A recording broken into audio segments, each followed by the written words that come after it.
Plongeons dans la gestion de l'atonie vésicale en se concentrant sur le rôle clé du bétanécol. C'est un vrai défi clinique et assez sérieux pour les chiens comme pour les chats. Alors, l'atonie vésicale, c'est quoi exactement? Que se passe-t-il dans le corps de l'animal? Là, on voit bien la différence, d'une vessie saine à une vessie faible et complètement distendue. À cause de cet étirement, la vessie n'arrive tout simplement plus à se contracter pour expulser l'urine. Pour bien traiter, il faut d'abord comprendre d'où ça vient. Il y a 2 grandes causes possibles. La première, elle est neurologique. Les signaux nerveux sont coupés, souvent à cause de lésions spinales. La seconde est purement mécanique. Un blocage physique, comme un calcul, entraîne une surdistension grave. Ce qui est vraiment intéressant, c'est de voir comment le plan de traitement aborde ces différentes causes. La prise en charge se fait en 5 étapes. C'est une feuille de route très claire. Une étape cruciale, soulager la pression. Le cathétérisme permet aux muscles de commencer à récupérer. On passe à l'étape 4, le médicament.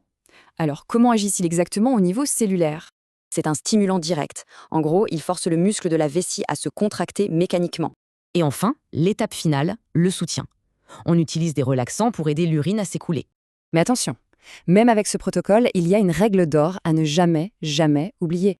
Vu l'efficacité du bétanécol, on pourrait croire que le médicament suffit, non?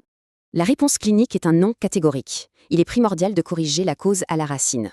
C'est le point clé. Sans régler le problème de fond, le traitement médicamenteux est voué à l'échec.